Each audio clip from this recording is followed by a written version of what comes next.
for Richland Library and the chair of the African American Culture and Historical Events Committee. We welcome you this evening. I'm excited about this conversation. I'm excited to see the room. And I do want to welcome you, the audience, as well as our esteemed panelists.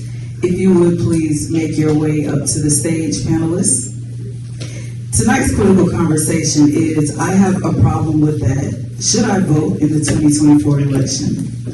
Tonight we have with us our esteemed panelists, Antoine Seawright, Democratic strategist and CEO of Blueprint, Dave Wilson, political strategist and communications consultant at McAllister Communications, Dr. Lenore Jackson, co-chair of the South Carolina Democratic Party Black Women's Caucus, and Dr. Todd Shaw, associate professor of political science and African American studies at the University of South Carolina. Our moderator for tonight is none other than Mr. Don Frierson, who I like to call the voice of the community and host of the urban scene. If you would please pay attention, listen, be engaged, learn, and make sure by the time you leave you do feel well informed. Again, I welcome you.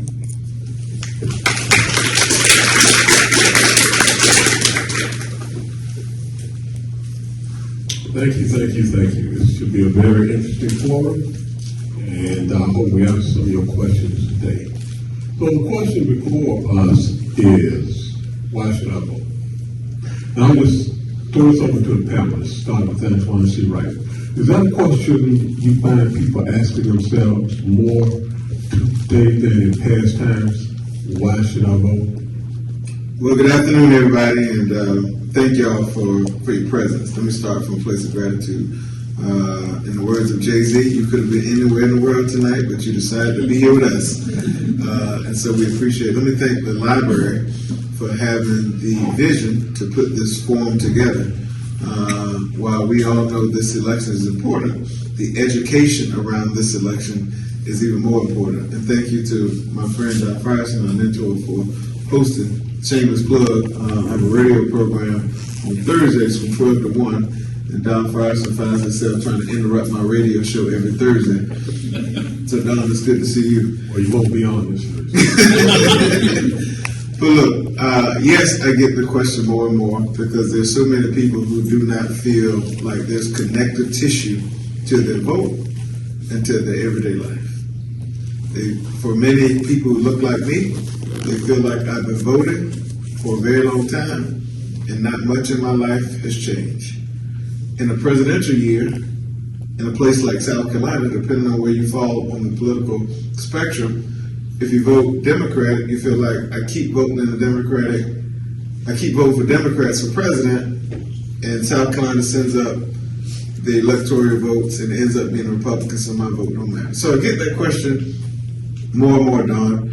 But I have to remind folks that for people who look like me, it wasn't too long ago that we did not have the right to participate. If you're a woman in this audience, it wasn't that long ago before you had the right to participate. And no matter if you're Democrat or Republican, independent, or one who participate when you want to or may not participate at all, your vote has impact on what you do every single day. This library here and all libraries across this county is a direct result of the people of Richland County coming up to vote on a library referendum that gave the funding to ensure that we have access to libraries all across this country as a one relevant example. And we'll get deeper into the issues as the night and the evening goes on, but your vote is connected to every single thing and every single thing you do in your life. And while some of us like to put this in partisan buckets, voting should never be a partisan exercise. It should always be considered around policy, not necessarily politicians or a political party. It is really great to be here with everybody tonight. I have to say, when I was asked to do this, I was living over in Lexington County. I literally just moved into Richland County this past weekend, and so it's nice to be at my library. So to my library, thanks so much for making this event possible. And Don, to your question, I think the thing that most people feel is, to Antoine's point, does my vote really matter? I give the statistic a lot. There's 518,962. 518,862. That is the number of elected officials in the United States of America. And right now we're talking about two when we talk about the president and the vice president. If you take out everybody who's voted in at the federal level, everybody who's voted in at the state level, you're still left with more than 500,000 elected officials in America at the county, city, municipal level. These are the people, to Antoine's point, who are making decisions about your taxes, the school bond referendum. Are we going to be doing this? The biggest impact that is happening on your wallet happens at the local level. So here's the question. Can you name your state senator or your state representative? Much less your city council or county council member. Because that is where the biggest impact happens. And so in that particular case, we have to look at this and we have to go, does my vote matter? Absolutely it does. This library exists today because we voted for it. The schools that we have today exist because we vote for it. And if we don't like what's going on in our schools or in our city or in our county, those, what we call the down ballot elections, everything after president, those are the ones that really matter. So I think it's vitally important for folks to understand that. Don, if I could just piggyback 1 second. We do this a lot on television, we piggyback all the time. And all of y'all should be ashamed of yourself in one way or another, because in the June primary in South Carolina, only 13% of the people of the state eligible participated. Here in this county, it was 6%. In the June primary. Yep. Think about this. 13% voter population, eligible voter population participated around the state. 6% in Richland County. That means 6% of the people decided by and large who most of the elected officials are in this county will be for the next 2 to 4 years. We should all be disappointed in ourselves about that, because as I say often, the closer your government is to you, the more important it is for you. I can't wait to vote in the presidential election. But if my niece or nephew gets in trouble, I've got to call my school board member. I can't call the White House. If I care about teacher pay, I can't call Congressman Clyburn. I have to call my state legislature. In this state, most of the roads in this state are county maintained. So I can't call Lindsey Graham or Tim Scott. I have to call my county council person. If I get in trouble, I have to go see my mother, who's back in the back of the room at the solicitor's office, and hope that I can get put into PTI. And so if you don't know who these people are, or better yet, what their roles and responsibilities are, and certainly if you don't vote for them, then there's no way you can tell me that we are an educated and important voting bloc in this county, in this community, in this country. And so to put that into perspective on real quick, I'll be doing it. We do this all the time. Everybody in this room, just look around you real quick. To Antoine's point, in a room this size, that means that 2 people voted. Of everybody in this room, the statistic for Richland County is 2 people in this room voted in the primary. 2 people decided who was going to be running as the Republican and the Democrat for the races for State House, State Senate, County Council, City Council. 2 people in this room. That's where it is. That's the way it breaks down.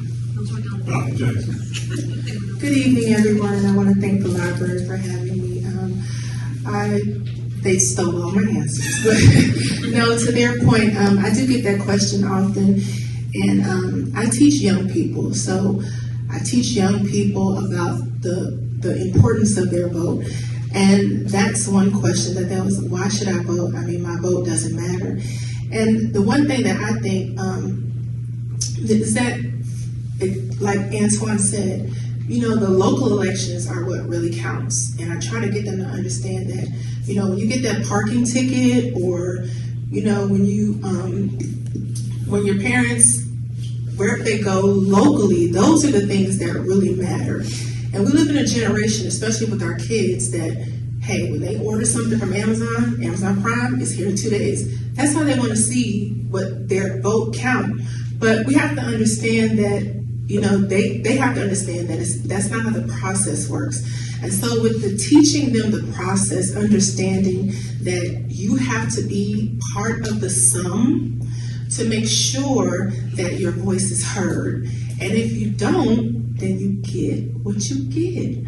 And so it's very important that we teach our young people to go out and vote. And the best way that we teach them that is to do it ourselves. Yes. So I joined members of the panel and be appreciative to Richland County Library for this vital event during any year, but particularly during this particular presidential election year. Because I'm an academic, I'm going to be a little contrarian with my panel members. And not contrary in the sense that I disagree with them, but to present another slightly different side of the coin, which is ask the question, why people don't vote. And quite frankly, I think speaking to this room, you could mentally raise your hand in your head, but I have a sneaky suspicion that many of the folk in this room have voted, at least in the last year, if not in the last primary season. So what I want to do is speak to how can you motivate other people to vote, right? And particularly young people to vote. There are some reasons that why people don't vote. And one of the main reasons why people don't vote has something to do with the way in which we administer elections. Now, this is not the example you give to your 18-year-old and give them all the barriers to vote, because that's not going to motivate them. But it's important to be aware, because as a voter, we can ask questions of our legislators, particularly of our state legislators, but also our local and county legislators about these questions of voting. And the fact that there have been sort of the questions around polling places, in the sort of last sort of election season, one report by the U.S. Elections Assistance Commission says that across the country, somewhere on the order of 100,000 polling places have been closed, right? So that's fewer opportunities to vote in your residence near you, which means that people are waiting in longer lines. And this is, at least by some of the data, Christine Slaughter and I are working on a research paper on this. And we found, looking at data from the CCES, the Congressional Cooperative Election Study, that means longer wait times in line for folks who are African American and minority communities. So one question to ask local election boards, to ask state election boards, to ask our legislators is, where are the polling places and why? But again, that's not necessarily for this season, but it's a broader question about how can we push for greater access. Then along with the questions around where polling places are, there is the question, and I'll just make two more points and then stop. There is the broader question about election restrictions that have been put in place.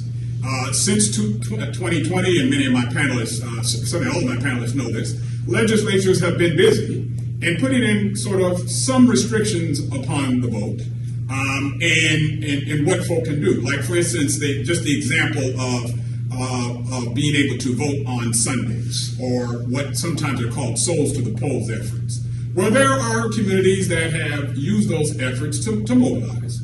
And of course, we're all concerned about questions of election integrity and people properly voting. But voter fraud, you're more likely to be struck by lightning in the United States than to commit voter fraud, because it is so rare. I mean, you can't get folks to vote, let alone be concerned about a felony if they improperly vote.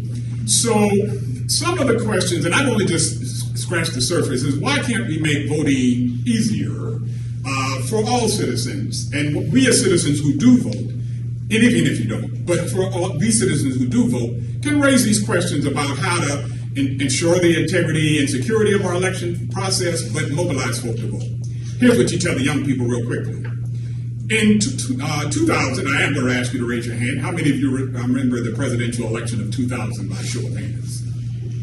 So you recall, in the state of Florida, how many folks determine the outcome of a presidential election. Roughly 570 votes. 570 votes determine who would become president of the United States, because that Florida was the key state that went to the column of then Governor George Bush as opposed to Vice President Al Gore. And so, in other words, one Baptist church determined the outcome of an election. So tell young folks that you don't know just how, particularly at the state and local level, there is a very slim margin that determines the outcome. And if you say you want to be empowered to choose the winner, vote. That's what I'm saying. Well, here's the problem, though, and that's true what you said. I'm going to come back to that. But a lot of times on my radio program, I get, and Antoine, you know this, people will call up and say, I'm not going to vote for the president because my road has to be fixed. Well, obviously, the president has nothing to do with your road being fixed. So the question is, a lot of people don't understand the legislative process, how a bill becomes law, what's the difference between the county government, the city government, the city government pass laws, they pass ordinances, those kind of things.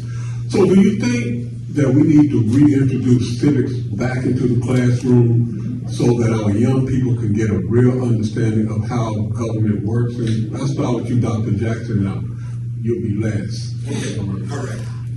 100%. I think that is part and parcel of the problem. Who do I ask what to get things done? And I had this discussion with my students about, when you get a ticket, is it the president's fault? Do you take that up with the president? Do you vote for the president when it comes to potholes in your road? And they don't know. They just don't know. Some of my students, unfortunately, really don't know that there are 3 branches of the government and what they do. And I teach in an underserved community, so it's incumbent upon me to explain these things to them so they will understand. But for lack of knowledge, the students don't know, and they don't know that it's not this pie in the sky type of thing, right? This is in your backyard. This is in your state. So civics, I think, is just as important for their life skills as English, right? Math. Because you're gonna drive on roads. You're gonna one day need to get a house. You're gonna one day, all of these things that impact you daily, you're going to need to understand how these things work. When I go to the courthouse, who do I talk to? You know, if I want to start a business, what do I do? What about my taxes? They need to understand this at a young level, at a young age. And it's hurtful sometimes when I have 9th graders, 10th graders, 12th graders that don't understand and don't know that the president is not who you call when you get a ticket. It's really hurtful. So I think civics is extremely important, and it's important at developmental ages. There's somehow, some way we have to teach that as children grow up, not just in 12th grade. You know, we have a sitting senator in the United States Congress who didn't know the 3 branches of government. I'm seriously, really, I'm not going to tell you who he is, but that's a fact. Not really surprised on that one.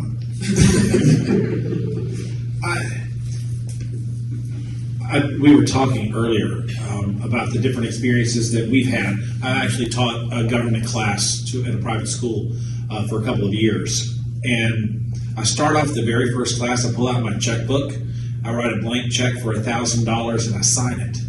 And I pass it around the room.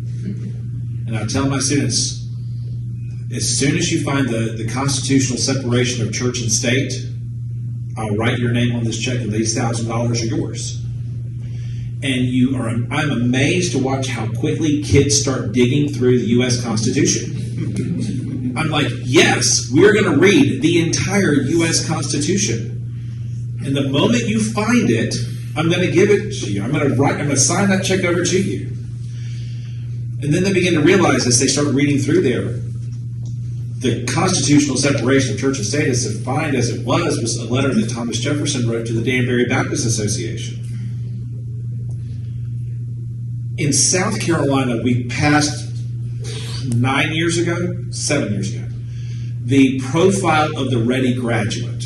Any of you parents got high schoolers? It talks about the things that your kids need to know. Are they college, career, and citizenship ready? Those are the 3 phrases that were used. Are they ready to go to college? Are they ready to go to a career? Are they having the civic knowledge that they need in order to be able to be good citizens? I told my students in my classroom, if you're 18 years old, this helps when you're in a private school. If you're 18 years old and you don't register to vote, I'm going to fail you. I had a parent call me up and say, you can't fail my daughter if she doesn't register to vote. I said, no, but you're failing your daughter if you don't tell her to and encourage her to do so. And yes, I will fail her. And you can then take it up with the administration because I've already talked with them about it first. Because sometimes, Don, to the point, you've got to find a way to motivate people to understand. I'm going to give you a phrase. I'm just a bill. Yes, I'm only what? A bill. And I'm sitting where? On Capitol Hill. I love Schoolhouse Rock. How many of you grew up with Schoolhouse Rock? I learned everything. Conjunction, junction, what's your function, you know? Malfunction, junction. There was a whole song with that. But we learned it because we heard it every single Saturday morning on ABC. And when we had that, it was instilling that in us. And I think the more we try to instill the simple knowledge that we have gained over the years and impart that to the next generation, no matter what encouragement it takes, is going to be vitally important. Because if you want to talk about the future of democracy, about saving democracy, it's there. Well, I'm not going to romanticize or fantasize about the past because we can't do anything about it other than reflect. And the fact is, the reason why we do not have civics or basic government in classrooms is because leaders who are elected do not prioritize that as a thing. They rather talk about banning books instead of expanding our history. And so we have to be honest about how we got here, right? It's real. It's real. Secondly, let me just do it this way. And don't lie in the library, okay? But let's just do it this way. If you don't feel comfortable, close your eyes. But raise your hand if you can tell me who the President of the United States is. Serious exercise. Raise your hand. Raise your hand if you can tell me who the Vice President of the United States is. Raise your hand if you can tell me who the Secretary of Education is in the United States. Secretary of Education. Raise your hand if you. No, this is a serious exercise. Raise your hand if you can tell me who the Secretary of State is in this country. Okay. So raise your hand if you can tell me who your U.S. senators are in South Carolina. And be honest. Let's just be honest. This is an honest conversation. Raise your hand if you can tell me who your member of Congress, wherever you live, is. Okay. Your sheriff. Your solicitor. Be honest. It's an honest conversation. If you can tell me who the solicitor is. Your school board member. I just moved a second. Yes. Hang it. Your county council person. If you live in the city, your city council person. Your soil and water commissioner. And I do the exercise not to put anybody on blast or not to embarrass anybody. It's just a friendly reminder we have work to do as adults.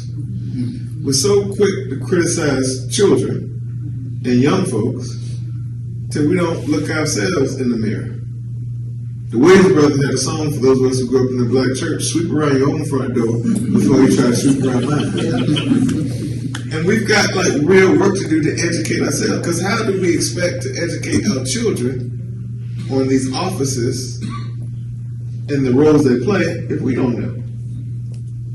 And so we have work to do, because as I said in my introduction, if little Antoine gets in trouble, I can't call Congressman Clyburn. I got to figure out my school board member, because that's how I'm going to get help.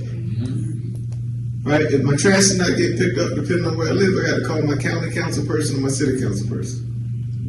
And so we have some real work to do, and I love reflecting on the past about the good old days, and we had civics in classrooms and all that. But if we don't elect serious, qualified members to our school boards, if we don't elect serious people to the State House who's going to pay teachers, if we don't elect serious leaders to government who are willing to put money into after-school programs to fund libraries and do all that, then we're wasting our time. That's why every election is important. Not just the one every 4 years. Every single election is important because it impacts not just you now, but you later, you in the future, your children and your grandchildren. Shame on any of us in this room at this forum tonight if we can't run the roll call like we do our Social Security number about who's representing our interests. So I'm in agreement with the panel. I'm in complete agreement with the panel with regards to civics education, practical civics education in terms of just who represents us. Now I will say to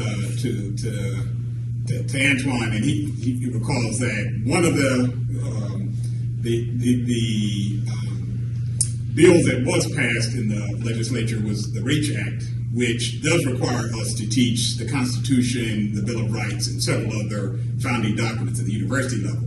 But very much to all of our point as a panel, that's a challenge when, again, students have no conception, and very bright students coming from great schools have no conception about government, and you have to start from the beginning and teach it all the way, all of this information in 14 weeks. Having said that, I'm also to speak to the motivation for people to vote, because I think we all also ought to build off of victories, because we will get depressed if we talk about the levels of turnout, particularly in local elections and sometimes state level elections. But there are times that folk have turned out, and in fact, what happened in 2020, just as one example, and I agree that we shouldn't focus on just the presidential election, but what happened in 2020 that more Americans voted in that election than had ever voted in any election in American history, right? So we should kind of unpack, and did it during a pandemic, right? And so, in what ways were we connected? Was it because we were all sitting in our houses and had nothing else to do? We were all focused on the presidential election, or is it the mobilization that folks were doing? In some ways, we're asking questions around racial justice and fairness. With regards to the Black Lives Matter protests, did that motivate some young people to vote?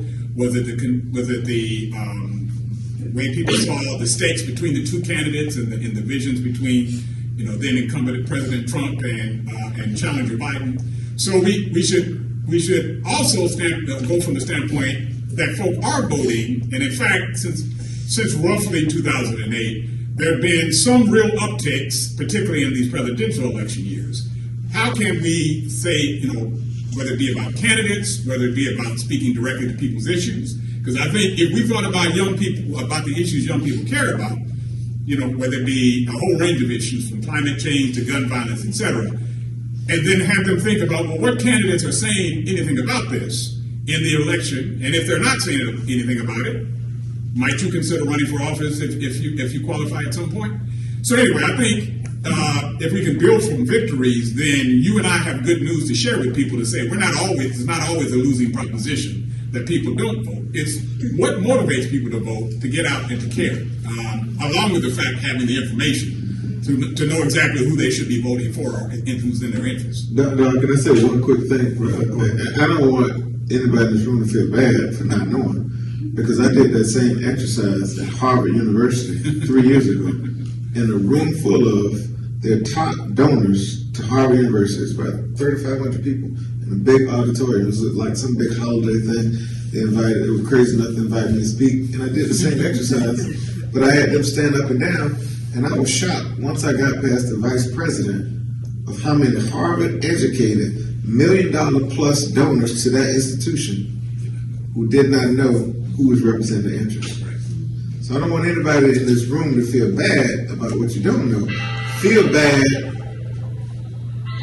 for not knowing after tonight. That's the most important thing. And then secondly, we spend a lot of time beating up on our young folks. But let me just say this, every major social movement in this country, and arguably in the history of the world, has been successful, has included young folks on the front line, pushing down doors, busting through windows of change. And so young folks do vote. They do vote, and they've been on the front line for change throughout the history of this country. Yeah, talking about the Birmingham movement, which was basically the young people's movement. This is for you. We're going to start off with you, Mr. Wilson. Yes. And asking yourself, why should you vote? You have to understand the issues that concern you. And in talking to a lot of people, I find some people don't know what the issues are. And then there's a lot of miscommunication out here, which means that you really have to read. Now, I have to do a lot of that because I host a talk program, and Antoine does a lot of that because he's there on Thursday. That's because of what he do, and I'm pretty sure all of you have to do a lot of that. So how do people begin to understand the issues, and what sources should they go to really understand the issues and delve into those issues without dealing with all the miscommunication that's out here?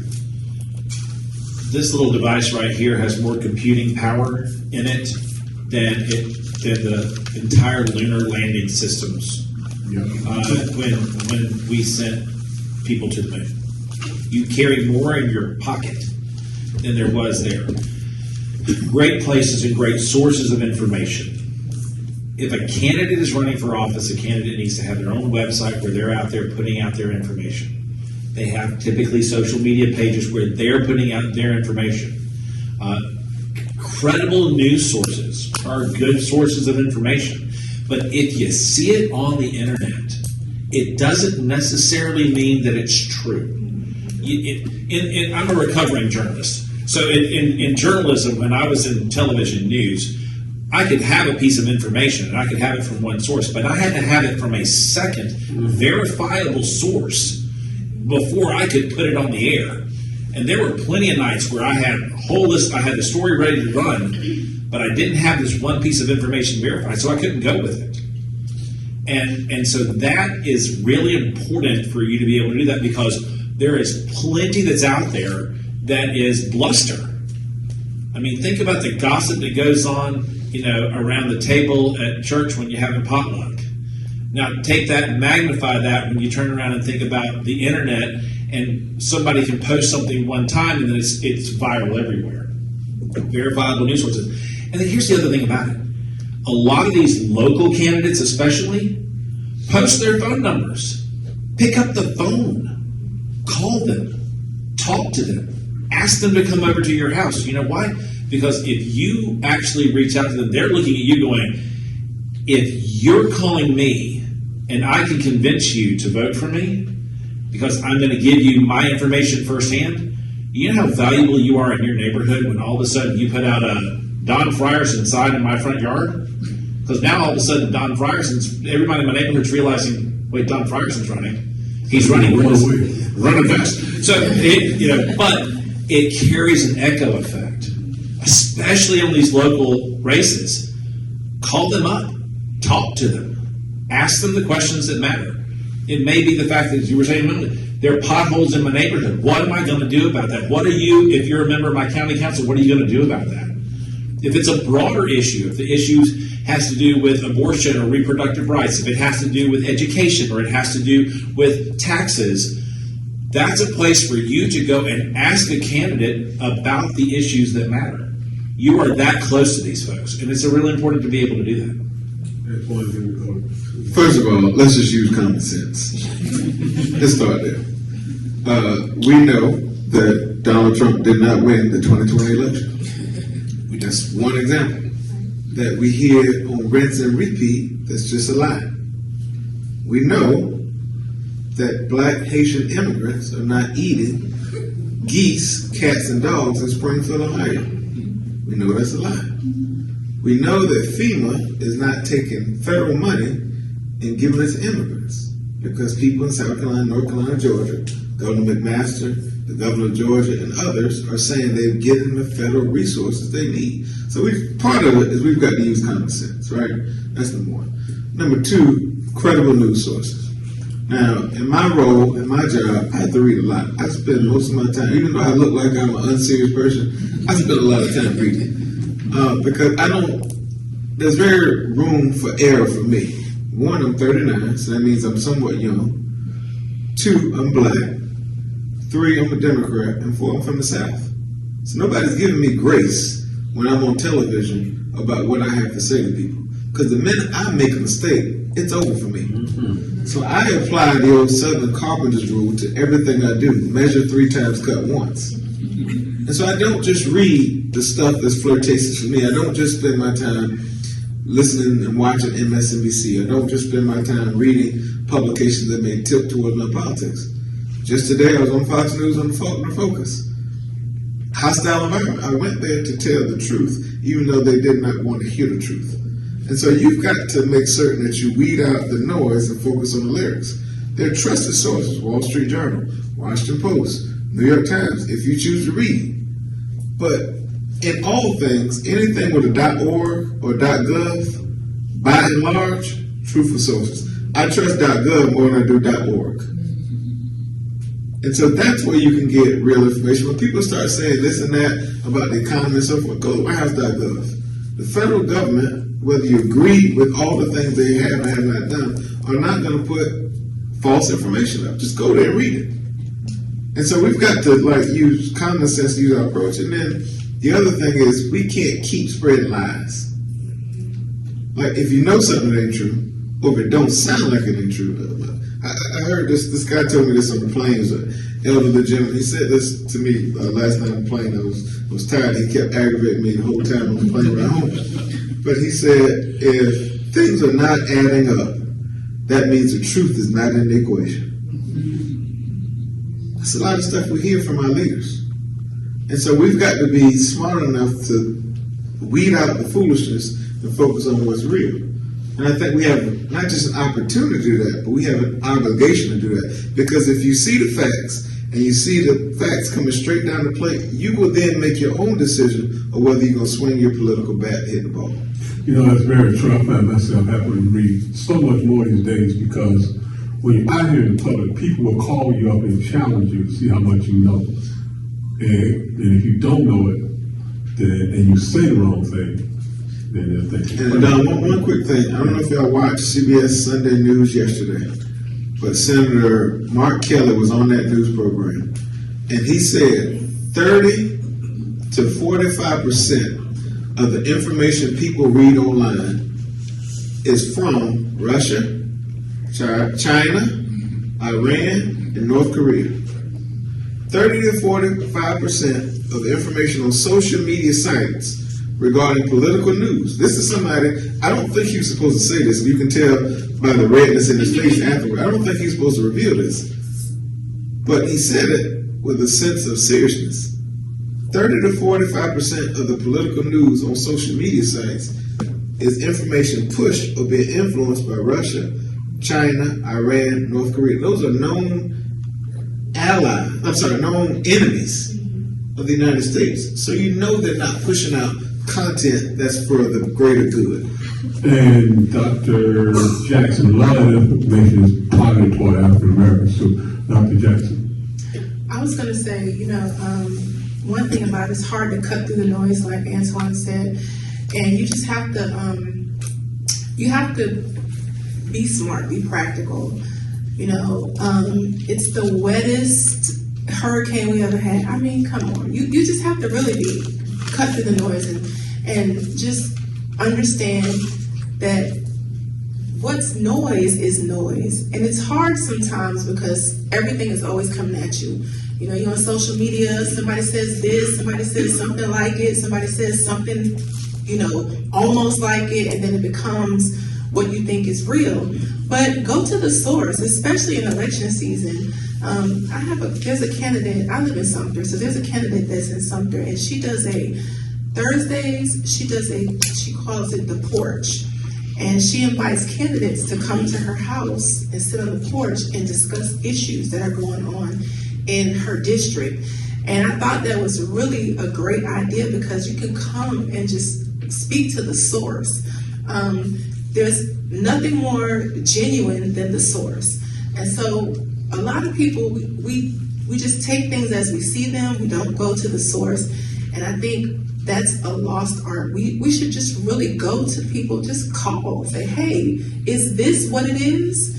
Is this what it is? And that's the best way to get the most genuine information, because there's a lot of noise. I don't even really go on social media like that anymore because the noise is so hard to cut through. I go to my sites that I believe. I'm a lot like Antoine. .gov, that's for me, right? Probably has to do because I was in the military and everything I did was .gov, but and I believe .gov, but that's where it is for me. And I just feel like going to the source, like just go to the source and get it straight from the horse's mouth. So, I'm going to be in complete agreement. I am in complete agreement with my panelists about this question. Really, it's about information, but it's really about misinformation and disinformation. Lies. Purposeful lies, right? And but I'm gonna tell on myself a little bit. I'm because I'm gonna honor the wisdom that's in this room, in the sense that when you talk about going to the source, in some ways we're all going to be a verifier for some folk in this election. Yeah. There may be 2 or 3 people who come to us to ask, "Do you know?" And then they'll ask it, right? So in some ways you're going to be the library for someone, because they're going to ask you, can you help me? Do you know? Is this true? I'll tell on myself. Speaking of this hurricane we just endured, and let us pray about the one that's coming toward Florida now. I purposely, excuse me. I didn't mean to lie. But I was misled, or I let myself be misled by a very well-meaning source. One of my neighbors said over our neighborhood Facebook page, my daughter is, and I'm not going to give all the details, but my daughter is working in this very, very respected, credible position, and she has heard that given the overflow of the Congaree River with Hurricane, Helene, that the water system in Columbia and surrounding areas is going to be flooded, and we're going to be confronted with wastewater issues. Go fill your bathtub. So I'm halfway to my bathtub, and then I hear the governor come up on the press conference. And the governor is quoting the mayor, among other sources, and saying the Congaree River is, yes, it has, reached, high levels, but we're fine, the system is fine, etc. Now, what I will say, in a little fairness to myself, is in crisis situations, in tight situations, where we need information right away, sometimes we struggle, right? And so my neighbor, who has helped me out in legendary ways, quoted someone she trusts, and then send it to our neighborhood, our community. So sometimes it's not even there's not even the intent to mislead. It's just how do you find that information when you need it, right? Elections are a little different, and then we have a bit of a runway, right? And so we can go to the source. We can look at those .govs. I will say, and this is just to highlight very much what Antoine is saying, is maybe Senator Kelly didn't mean it to have that information out there, Antoine, but it's out there because I read it somewhere else and I didn't hear about Senator Kelly, which is there was a group, Onyx Impact, did a study with regards to the number of Americans who are being purposely misled by social media posts, whether it be robocalls, social media influencers who are purposely misleading, and this whole, thing of AI, artificial intelligence. It's, we saw a round of this in 2016 targeted at various communities, particularly the African American community. It is only getting worse and will only get worse. So one thing we can do is at least take a breath. Before we hit the resend button, the repost button, call our neighbor and resend it, maybe we should just take a breath and say, as much as this is important to know, should I let this out before I'm clear if this information is true, even when I get it from a credible source? Because 9 times out of 10, you will. You say, well, so-and-so is my good neighbor or my friend or my family member. They tried research, so it must be true. So, but pause a moment, and look at that source. And there are ways.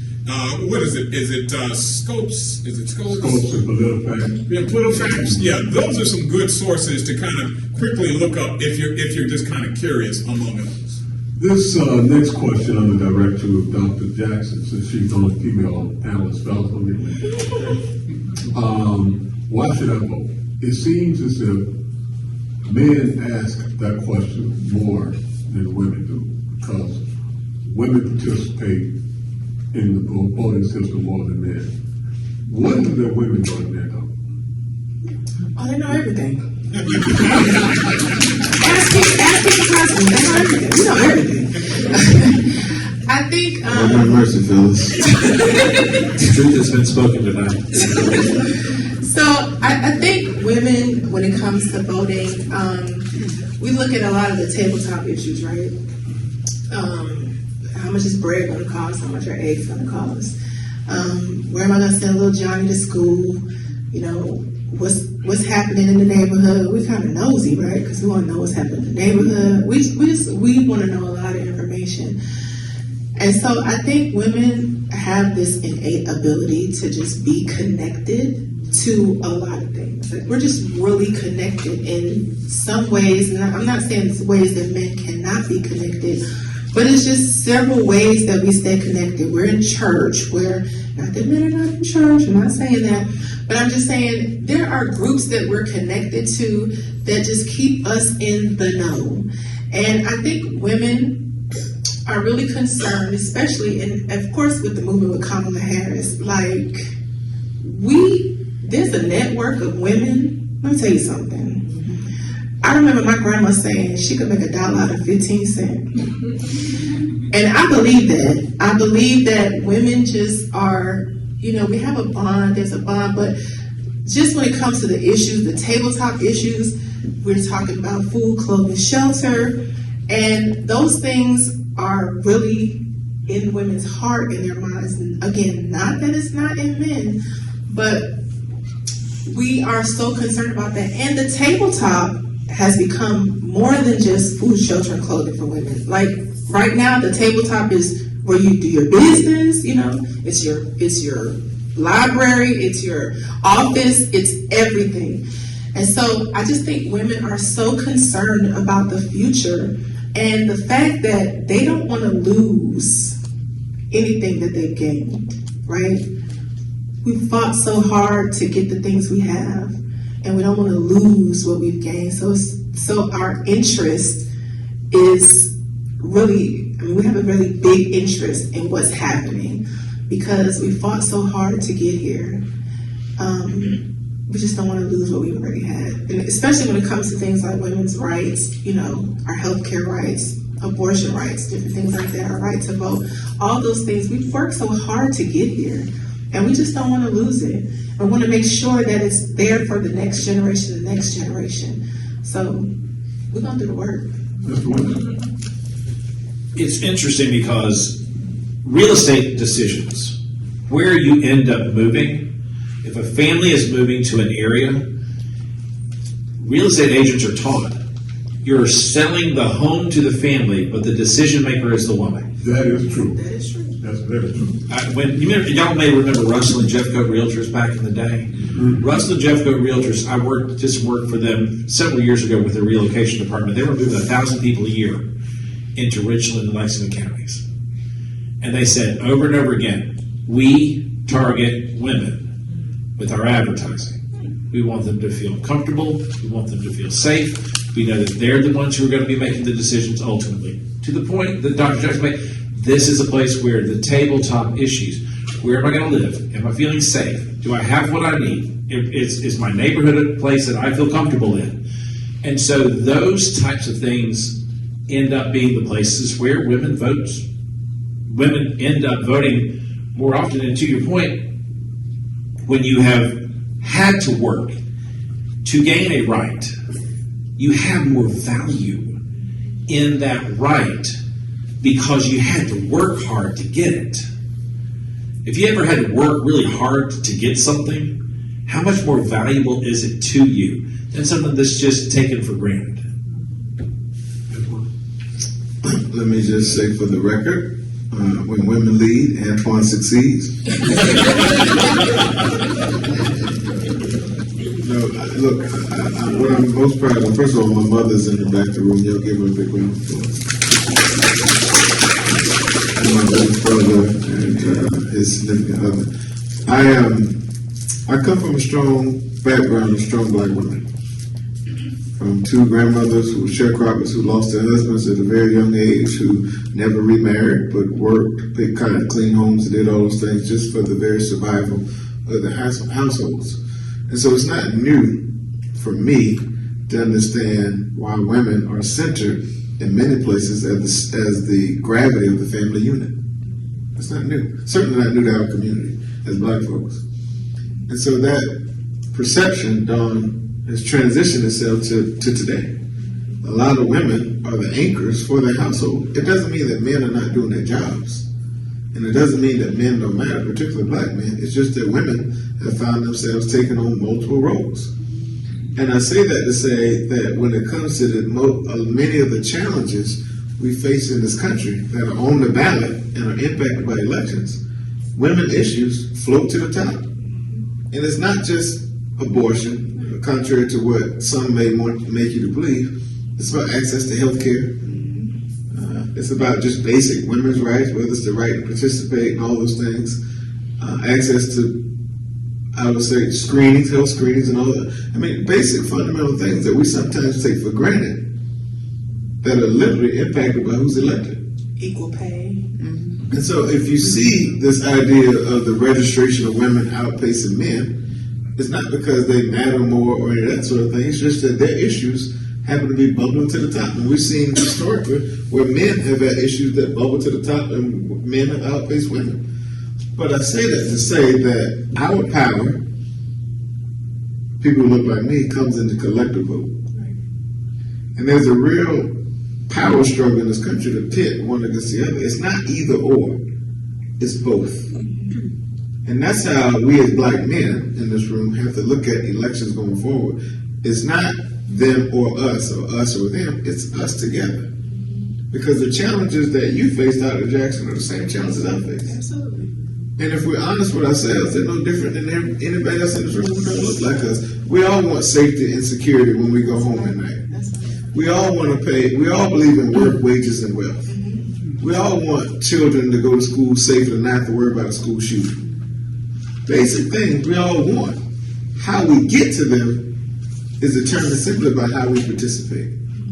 And the first step in participation is registration. Right. And that's why we've got to center ourselves on being educated, registered, and then participate. Which registration has been extended too. October 14th. Yeah. And can I just say we'll talk about that in a minute. One shameless plug. My daughter's in the room. She's there in the back. Family affair, Don. So, speaking of the power of women, I'm thinking my dearly departed grandmother's in my head, saying to me, Todd, keep it simple. But here's how I would respond to that vital question. And I'm simply going to be reiterating and giving an amen to what my panelists have already said. Women are connectors. Now, I think here's a broader point I would make. When I say connectors, meaning both the culture in our communities and norms and values in our community have women join more. When you join organizations, whether it be the church or a range of other organizations, you are more likely to be at a place where people come to say, can you participate, can you engage, can you give, can you do, right?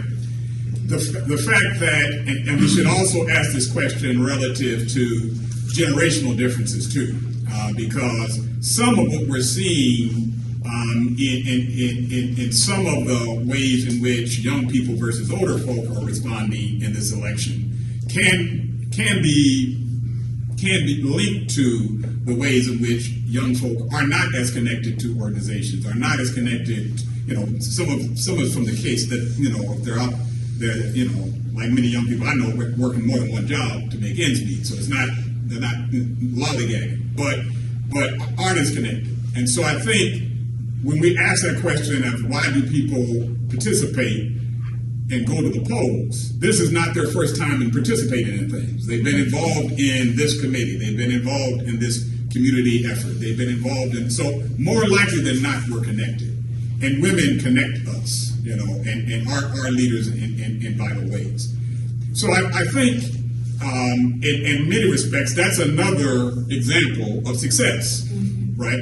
So if we're asking, well, why don't folk participate? Well, let's look around of the women leaders, women in our community, women who lead in our community, and say, well, okay, what are they doing that provides a role model?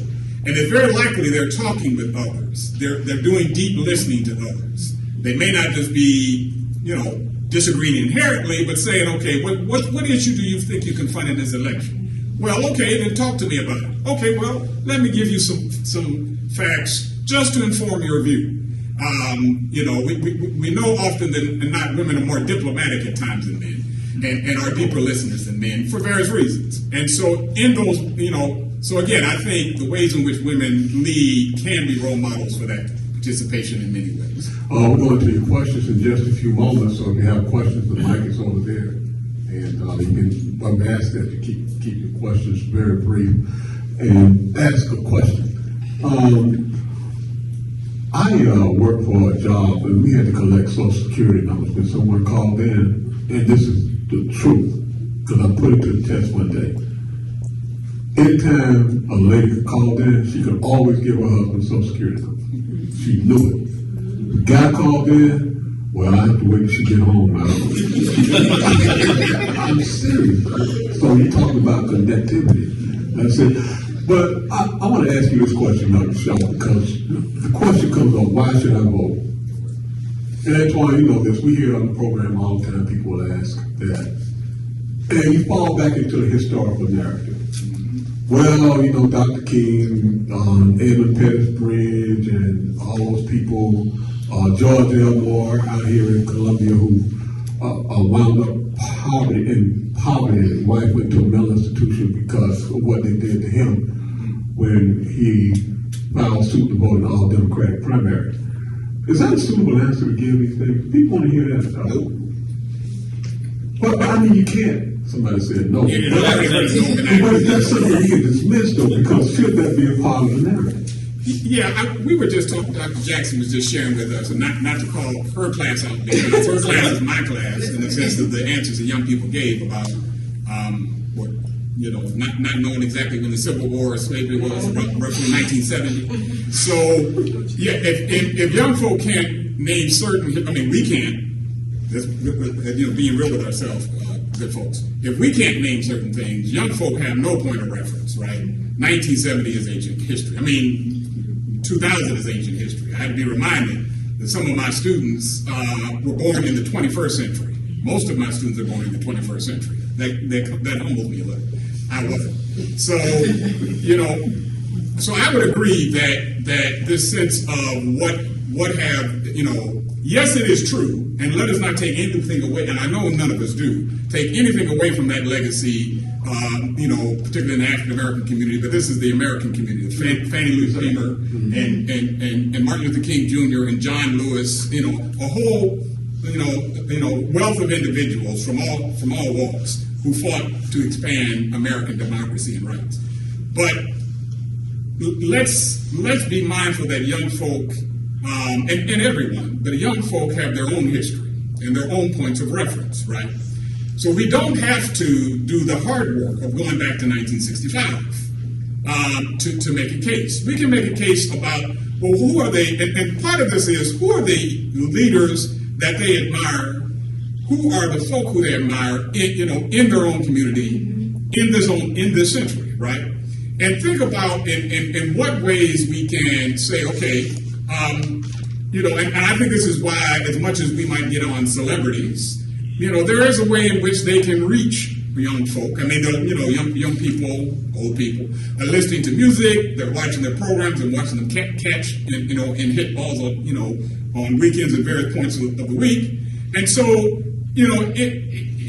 there are ways in which, an example, and I know, there were whole debates about it, but the example of Colin Kaepernick's example moved young people in ways we couldn't if we discussed all of what happened in the 1960 civil rights movement, 1950-1960 civil rights movement. So I don't think we have to always do the hard work and go back so far. And actually we shouldn't, because if progress hadn't been made since 1965, we're in trouble, right?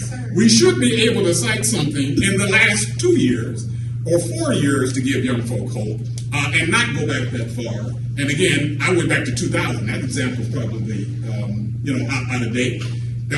Antoine just quoted the dismal rates of local turnout, right? So we don't have to go back that far to have examples, positive and negative, of why folks should vote. No, we shouldn't. I don't think, and I'm just going to talk about my students, and I have children. My children are in their late 20s and late 20s, early 30s. And I don't think for a minute, I mean, they probably know the history, but that's not going to motivate them to go to the polls, right? Because they have their own views, right? And I don't think reminding them about Martin Luther King is going to motivate them like, oh yeah, now I'm going to go vote, right? They know the story. I think the kids in my school know the story. They have an understanding of the story, but they're so disconnected from that era that it's not moving them. It's not moving them, motivating them to do anything. Now, if I told my kids right now that Beyonce was going to be at the polls, all of them going, because that's what they're into, right? If I tell my kids that Bronny James is having a rally, all of them there. You know what I'm saying? And so, because that's what they're into. Those people are speaking the language that they want to hear. And that's probably true in that generation too. So I say all that to say that the history has its place, and we definitely need to honor it where it is. And it's pertinent for us to teach them, but it's not the motivating tool that's going to get them to understand why we should vote. Not even looking at Trayvon Martin, they don't even understand that. My students, they know that Barack Obama was the first Black president, but correlating the things that he's done to them, they don't feel that, they don't understand that. And so now, what they see with Kamala, they're still trying to figure it out, right? But they see so many people that they know who are excited about her campaign and her becoming the first female president. They are excited about that movement. They're excited about that energy. So I think the history has its place, but I think when we're talking about young people and we're talking about, people now, I just think we have to change how we motivate them. Mr. Wilson. I'm going to take a slightly different take. I'm the only white guy on the panel, in case you haven't noticed. We believe in diversity. Thank you so much. But Antoine, I always get the Dave on Thursday nights. But Antoine, I'm the only white guy here. My better half, and she's sitting right here on the front row, last September of last year, took a trip out to Memphis. I had to go to Nashville. We took this trip out there. So for the 50 and then 52-year-old white guy, it was an unexpected civil rights trek that honestly changed my view of everything. Because I grew up in Greenville County, South Carolina. My best friend did not have the same skin tone as I did. We didn't go to the same church, but we rode together every single day to school. And Pharrell is a fantastic teacher. and administrator in Lawrence District 55. But I didn't understand the historical significance until I went and I saw it and I experienced it. I had a head-to-head with a Republican legislator in Lexington County when I was doing some work with First Steps. First Steps at that point in time was a client of mine. We were trying to get early childhood education funded in 4K. We've got kids in 4K. That's because we pushed for it. So here was the white Republican trying to convince another white Republican in Lexington County that we needed to expand 4K and we needed to expand what was going on with First Steps. And he said, well, Dave, it's just glorified daycare. And I said, no, it's not. So, but I had been so invested in it for several years trying to understand how do we convey a message over to a group of people. It was at the National Civil Rights, remind me, the National Civil Rights Museum where MLK was shot. If you haven't gone to Memphis to go do that, get some hot chicken and then go. Fantastic. But walking through there and seeing and hearing things firsthand for a then 52-year-old white guy who grew up in Greenville County, who lived in Lexington County, and had spent most of my life in Republican politics, made me see everything differently. And I stopped seeing things from a politicized viewpoint to helping people understand. When we're on the air talking about that, you'll hear us going back and forth all the time. But one of the most important things we do is we educate people when we're talking to them on television. You'll hear every single time, folks at home, this is what this means. And the best thing about that is when the people come up to you at the Walmart and go, I had a woman come up to me at Walmart after Thanksgiving one year. And she said, you the guy from TV? And I said, yeah, I'm the white guy on TV. And she said, I understood what my husband and my father-in-law were talking about over Thanksgiving because I watch you two every week. Because we were helping her to understand what was happening in her community. And I think we do a better job of getting, you're right. Trust me, my 15-year-old daughter, if Taylor Swift said to go and wear purple tomorrow, she's going to be wearing purple all day long. She'll color her hair purple. But if we get beyond popularity, whether it's popularity on the Democratic side or popularity on the Republican side, if we get beyond the popularity and we actually start talking about what's undergirding everything, we begin to find that commonality that we all have, which I think is really, really important. It's a different ball game now. While we know history should be our guide, it's no longer our lead. And I find that discouraging as someone who every single day try to learn something about the history of my family first, then the history of my community, then the history of my country. Those are three things I try to group myself in every single day I wake up after I pray. But in my work, I travel this country trying to elect people that I feel like have like-minded policy aspirations as I do. And in the focus groups, Don, I learned that if you ask someone under the age of 50, if you tell them about people that sweat, bled, marched, and died, they tell you quickly they don't care.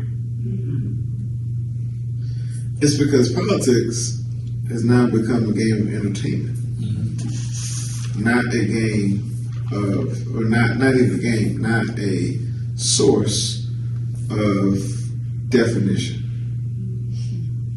That's why, for those of us who do elections for a living, we find ourselves trying to make certain we lock down micro and macro influencers.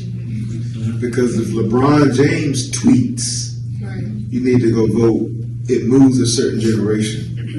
Taylor Swift says you need to register. Registration in this country goes up by 500%.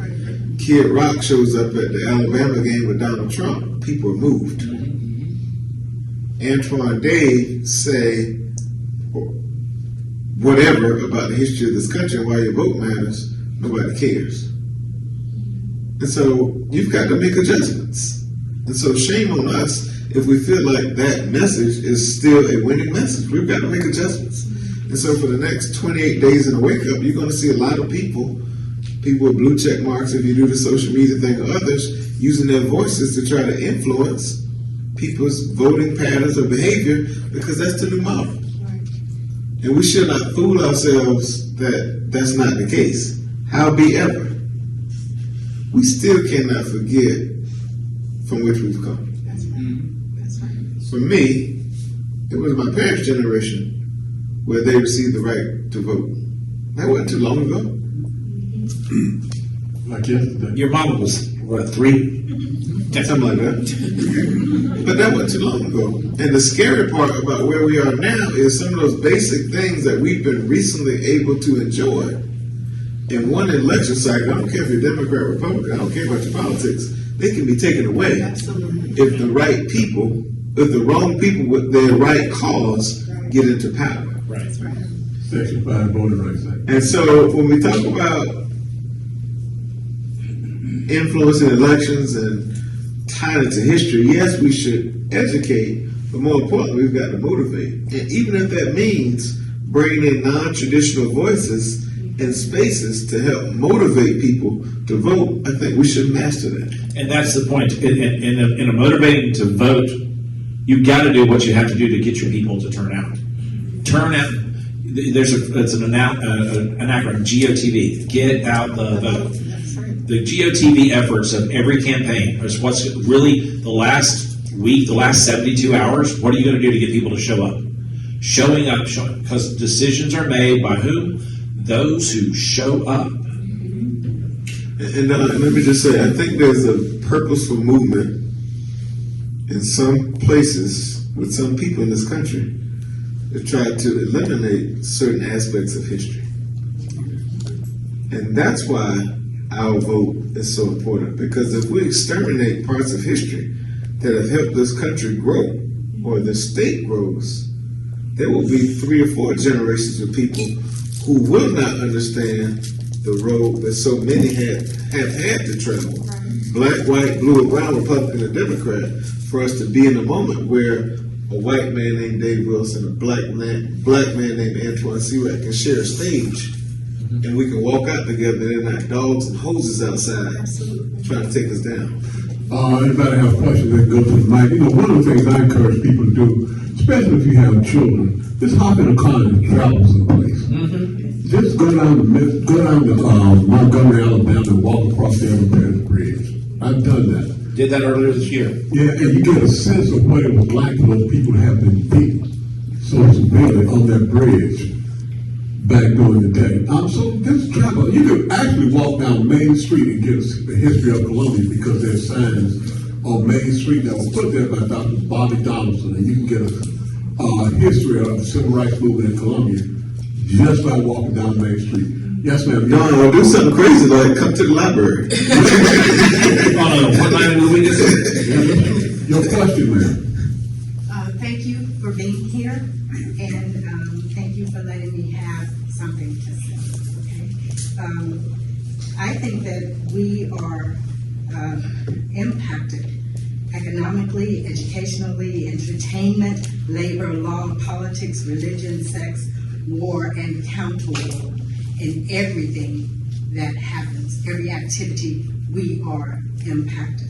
Okay, so, but my question is, we talked about the horse a while ago, right? And you guys brought it up as you were talking, that there might be a liar, at the horse's mouth. So I wrote and said, what happens when the horse flies? It's not obscurity, it is deliberate. Okay, so can we trust everyone who's on not the panel, I'm not coming against y'all, but the politicians, when they come to our churches and they say, we need your vote, and we don't see them anymore after that. That's a good question. That's where the information comes in. Thank you, man. That's a very good question. I'm going to do the old Ronald Reagan line that we used with the Soviets. Trust, but verify. Trust, but verify. I can sit here and quote a stat to you all day long. I can tell you something. But you've got as much power as the rest of us do. Just hit Google real quick and ask the question, because you've got to verify the things that are out there. If I could just say, the most powerful office anyone can hold in this country is the office of citizen. That's right. We the people. 3 most powerful words in the English language. 3 most powerful words in the lexicon available to us. We the people. That means we get to decide who our leaders are. We get to decide the direction of our country. We get to decide the policy agenda that's set. We get to decide what our communities look like. And so if a politician only comes to you every 2 to 4 years asking for your vote, you hold them accountable at the ballot box. Every 2 to 4 years in this country, we settle our differences and our disputes, and we get grades, if you will, at the ballot box. And so don't lose sight about the power that we, the people, still have in this country. Dr. Jackson, Dr. Shaw, you want to comment? I was going to say, and the accountability factor is very important. I mean, once you put them in and they came to your church and they told you they were going to do X, Y, and Z, and you haven't seen them after you cast your vote, then you call them because they work for you. Like Antoine said, we the people, they work for you. I would call them, hey, you know what? You said X, Y, and Z. So what's up? I mean, what's up? Like, you know, it's about us. Sometimes I think we think that when we cast our vote, that's the end of our relationship. No, we had a relationship because I gave you something that was very important to me, my vote. And I put you someplace that was very important to me in a decision-making space. And so now, oh, we together for 2 years. Or we together for 4 years. Oh, we together. Oh, we together. And so together, we are going to do what you said we were going to do. And I'm going to hold you accountable because we together for 2 years. We together for 4 years. We're going to do this together. So I'm going to write you. I'm going to call you. You're going to send me some newsletters. We're going to communicate because this is a relationship. Because we together. We together. All I can say to that is amen. Oh, I'm sorry. No, I just wanted to raise this question. Thank you, ma'am. Appreciate your question. I used to work with a lady by the name of... Oh, I'm sorry. And I don't want to just stand here and everybody answer. I would go and sit down, but just let me bring another thing, okay? Do you mind? Go ahead. Nobody's behind me. All right. Okay. So, all right. Who do I call to suggest or request a speed bump on the right and left hand sides of the road located adjacent to Killian Park in Blackwood? I'm new here. I don't know who to call. But, you know, when the traffic is heavy in the morning and in the afternoon, the kids are getting out of school, and so they're zooming by, and nobody's there to, you know, document that. You know, so who do I call? Because I really don't know who's who here in South Carolina. This is a teachable moment. If you go to scvotes.org or .gov, you put in your address, it'll tell you who your elected officials are. Yes. And I will send them a note, your county council person and your state house person, with the same request. Okay. And that goes to everybody in this Can I room. say something? Yes, ma'am. I was told that to get a speed bump, you have to go to the neighborhood association. Well, the neighborhood association got to still go to the elected official to get it done. Your county government, yeah. Your county government, man, that would be a place to start. Yeah, I'll call Richland County. I don't know who your council person is out there. Gretchen Barrett. Gretchen Barrett. Gretchen Barrett, yeah. Yeah, to Antoine's point, if you go to scvotes.gov, you can actually pull up your sample ballot. Not even your ballot, you can pull up who your elected officials are, Right. their contact information, And etc. all of that information is there for you to then turn around and make a contact. And it's sometimes, I'll be honest, if sometimes you get stuck on an issue like that, you can call your state representative or your state senator, because their offices have the contact with all of those people in the counties and the municipalities that they represent. We'll help you after this. Yeah, we will. Sure. Oh, boy. We're talking about the school system and how the children are not taught civics or government, right? So then I wrote and I said, why does the school system not know about Ghana's door of no return? That's why, I think that our younger people are not voting. It's because they don't know anything about themselves, first. I heard you, sir, and Antoine, yes. Yes, I heard you say, that history is very important, and it is, and it's our responsibility to make sure that our children know it. It's very important, it's vital. And you, sir, Mr. Wilson, Yep. I'm so happy that you got a chance to go to Tennessee and see what happened, and it changed you, you said yourself, So it's all of our responsibility to teach our children. And then they may feel like, oh, they're talking about me right now. You know what I mean? I can relate to that because the truth is finally coming out. Okay? Thank you. Thank you so much. That's a very good point. Let me piggyback on that for a second, because what is our responsibility as adults to teach our children about the things that they should know in terms of, why should I vote? I'll give you a prime example that is off of what Thank you for your Dr. question. Jackson. Yeah, that's great questions. To pair off of something you said a minute ago, do you know why we vote for the House of Representatives every 2 years and Senate for every 4 at the state level and 6 at the national level? Do you know where every bill that has to do with spending starts at the state and federal level? The House of Representatives. Do you know why it starts there? Because guess what they have to do? They have to come back to that relationship every 2 years and explain to you why they did what they did, how they spent your money, what's been going on. There's a level of an accountability that the framers of our Constitution and the state and the federal level both recognize. Everybody who's going to be going out and spending my money, my tax money, has to come see me and ask me for their job back every 2 years. And if I don't like the way you spent my money, guess what? I can vote you out. And so understanding that simple thing helps people to understand, why does this state representative matter to me? Because they're the first key people in deciding how to spend the money that comes out of your paycheck. My son, 2 of my sons work at QT. Quick Trip. One on St. Andrews, one on North Lake Drive. My son is 18 years old, making $18 an hour. Not going to complain. But he told me the other day, he said, Dad, when everything comes out of my paycheck, I walk home every day with about $10.50. That takes $7.50 of my money. I said, good. Now, that's the best civics lesson you could have today. Where's that money going? And he said, Dad, can you show me how to register to vote?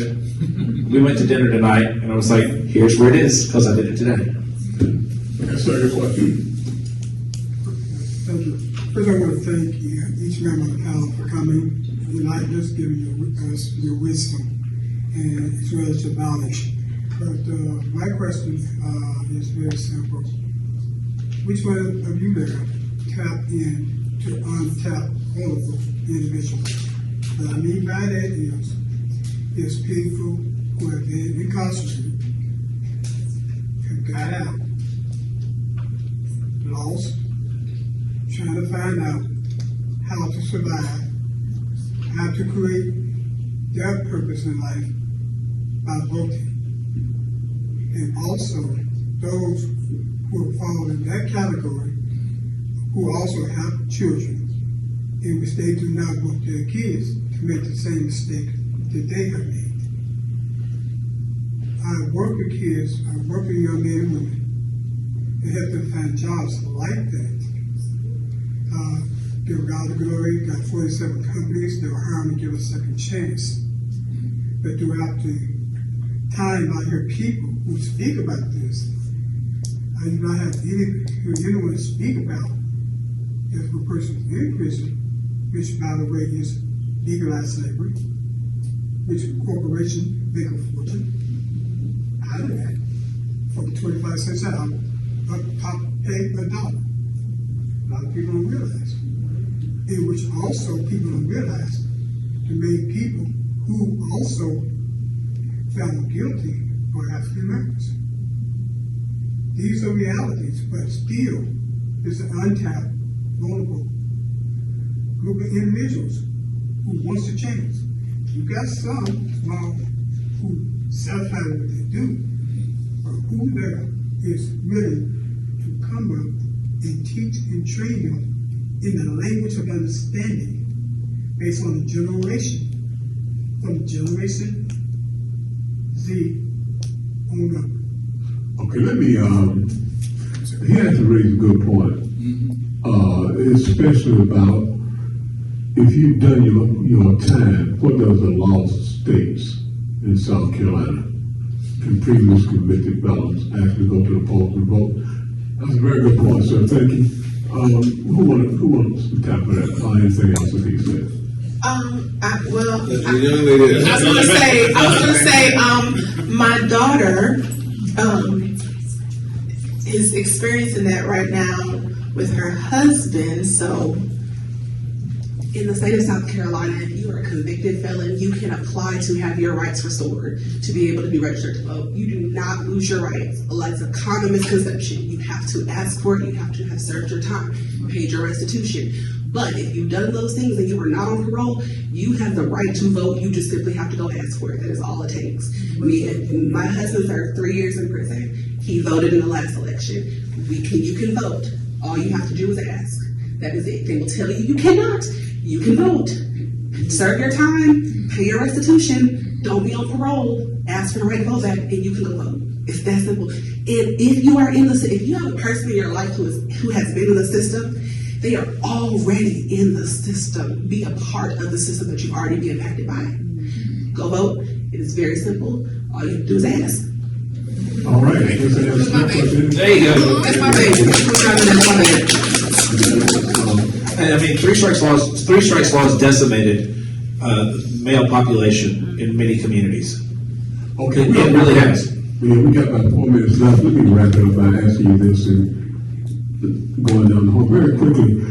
I used to work with a lady by the name of Adele Adams. Now, a lot of people don't know who she is, but she was driving forth with the state and local NAACPs. And on many a night, we were riding up and down Richland County doing Get Out the Vote. But one thing she told me, I never forgot. She said, a lot of people that we meet say they don't want to go vote because things never change. And she said, you never should tell anybody that things don't change because things do change. And if you tell people that things never change, then they don't see the power in the vote. So, having said that, to wrap it up, I'm going to ask you the question that brought us here today. Should I vote in this election? We start with you, we go down the horn, and we'll wrap it up. Oh, you want to make me last, huh?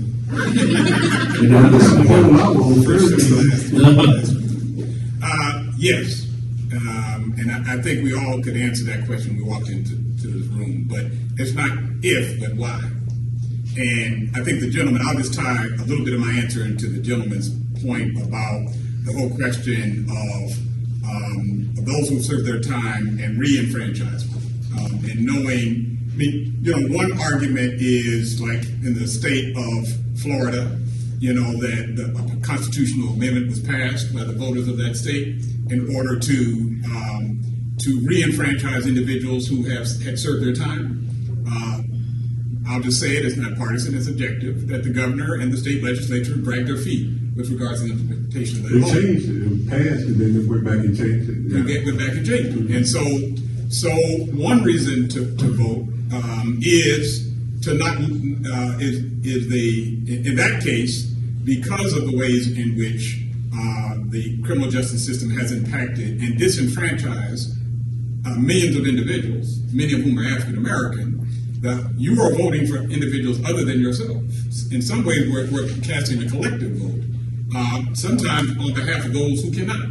And that's actually true of many communities. And so you're voting for not just yourself. And I think that's what in many respects, there's things on the ballot that our candidates are speaking to, that are really speaking to people who you care about. And keep people beyond your own family who you care about. So you vote because you should for yourself, but you vote in part because it's those things that will bring change or have not yet brought change to a broader community. Dr. Jackson. So I'm going to take a little detour. The reason I got into politics was because I had breast cancer after serving 22 years, 3 months, and 23 days in the United States Air Force. I remember going to one of my chemo appointments, and I was checking out. And there was a lady who was checking out in front of me. And when she was checking out, now I remember I was in the military, veteran. I mean, I had the best health care in the world. I mean, that's just what it is. Because I had VA benefits, I retired, so I had TRICARE. I mean, whatever happened, I could go to the doctor. But there was a lady who was in front of me, and they were giving her appointment. And she refused the appointment because at the time they gave her the appointment, she would have had to make a decision if she was going to be able to pay her copay or if she was going to be able to pay her rent. In the moment, I knew that I had to continue my service to my fellow man by making sure that I was in the process. So you ask me if you should vote, my answer is yes. You have no choice because it's not about me, but it may be about your fellow man. How about the library's going to close in a few minutes, so you got like 3 Yeah. No, do not go vote by yourself. Do not go vote by yourself. Take somebody with you. The only way we change voter participation is if we get more people to participate in voting. Now, how many of you actually have a neighbor or a family member or a friend who calls you up and says, all right, who am I supposed to be voting for this time? You know why? Because you're engaged, you're involved, and people know that if they need to know who to vote for, they're going to call you. Well, do the same thing. I took a son. Like last election, I took one of my sons to lunch and took him voting. My 18-year-old is going to be registered to vote. We're going to do the same thing on election day. We're going to go vote. But look around. Is there somebody you can take with you to the polls? Can you take somebody on an early voting day? Remember, we vote 2 weeks early. You can start voting on whatever that day is, 2 weeks on 21st. Okay, on October 21st, you can start voting. If you don't know where to vote, scvotes.gov. But don't go by yourself. If you're going to ride in your car, I can guarantee you there's one more seat in your car. Take somebody with you. Antoine, you have the last word. Couple of things. Let's thank Don for hosting this extraordinary panel, much smarter than me. Y'all please thank them too. And for the library, thank y'all for being kind enough or crazy enough to have us here to do this. I ran for my first office in the 5th grade. I ran for vice president of my student council. I won. But I had to earn the trust of everybody in that school to vote for me. So I say that to say for many of us, we come to this electoral process in different ways, shapes, or forms. But the end of the process, no matter how we come in, should be the same. And that's participation, no matter what. I don't care if it's school board, dog catcher, soil and water commissioner, or some issue on the ballot. Make your voice heard.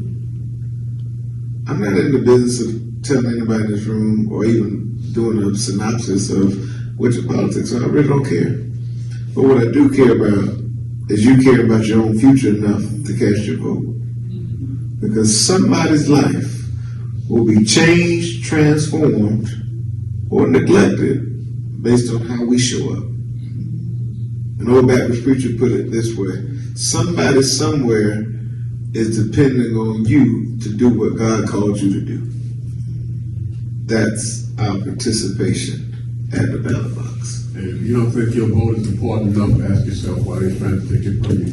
Thank y'all for coming out tonight. We're going to thank Noah Jackson, Dave Wilson, and Mr. Antoine Secret.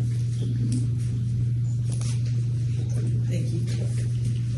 So even though Antoine did my job, I do again want to thank our esteemed panelists on tonight. I do want to again thank the voice of our community, Mr. Don Frierson. Only Monday, Tuesday, Wednesday, Friday. Thursday's Antoine. Also, before you leave, I do want to make you all aware that Richland Library does have blog posts where we share factual information to support our community as far as information about candidates on both sides. The whole purpose of this event was to make sure that we were informing our community. Not saying to vote a certain way, but we just want to make sure that we are informed on why we should go to the polls, how to get to the polls, what to expect, who we can hold accountable. I did challenge you all in the beginning to learn something, and I can honestly say that I did. I learned a lot tonight. For one, I'm shocked to hear that government is not in schools. And I have a daughter who's in the 9th grade, so the fact that I didn't know that is mind-blowing to me. But I personally appreciate this opportunity to sit in the room with our community, with you all, sharing your wisdom, sharing your knowledge. And I do believe that we will have some more well-informed voters in this election season. With this, we will say good night. Thank you for your attendance and be safe.